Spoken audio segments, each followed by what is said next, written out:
Hey, this will not only baffle you, but also ignite a curiosity that transcends the ordinary, urging you to delve into the extraordinary realms of the unknown and question the boundaries of what we perceive as reality. In the world of unusual mental conditions, there's one that's as perplexing as it sounds: Cotard syndrome, also known as walking corpse syndrome. This strange disorder takes people into a bizarre space where they genuinely believe they are no longer alive. It's like living in a ghostly realm where being alive feels like an illusion. Imagine waking up and looking at yourself in the mirror, only to be convinced that you're already dead. That's the eerie reality for those dealing with Cotard syndrome. People with this condition genuinely think they're lifeless and their body is decaying, that they've lost parts of themselves. It's a trip into the mind's mysterious corners where the difference between what's real and what's imagined becomes very blurry. In the world of mental health, where understanding how our minds work is like navigating a complicated dance, Cotard syndrome takes a prominent role as a rare but intriguing aspect of human psychology. Cotard's syndrome leads individuals into an existential crisis,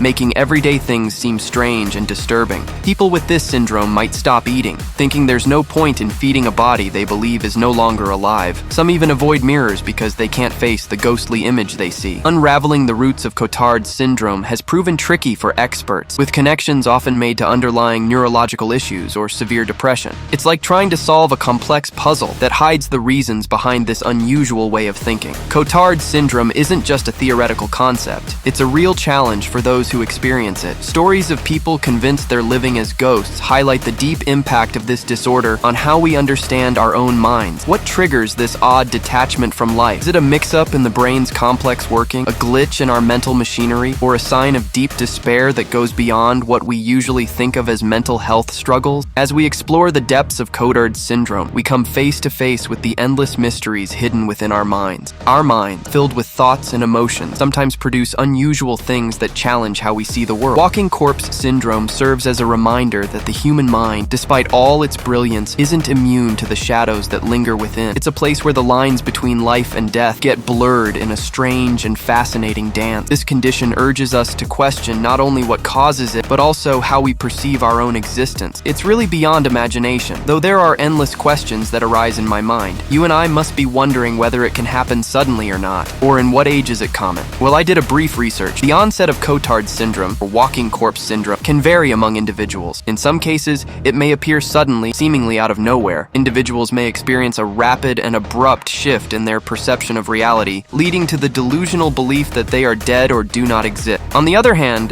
there are instances where the development of Cotard's syndrome is more gradual. Symptoms may emerge over time, with individuals gradually becoming more convinced of their non-existence or experiencing persistent depressive symptoms. So what age group is it common, and is it fully curable? So here's the answer. Cotard syndrome, or walking corpse syndrome, can occur at any age, but it tends to be more commonly reported in adults, particularly in the late teens to early 20s and later in life. There isn't a specific age range where it is most prevalent, and its occurrence is considered rare overall. It's important to note that the syndrome is not limited to a particular age group, and cases have been documented in individuals across various age brackets. The factors contributing to the development of Cotard syndrome are complex and may involve a combination of neurological, psychological, and environmental influences. As far as the cure is concerned, the answer is, while effective treatment can significantly alleviate symptoms and improve the individual's quality of life, the idea of a definitive and permanent cure may not be applicable in all cases. The response to treatment can vary among individuals, and ongoing support and monitoring may be necessary to address any potential relapses or adjustments in the treatment plan.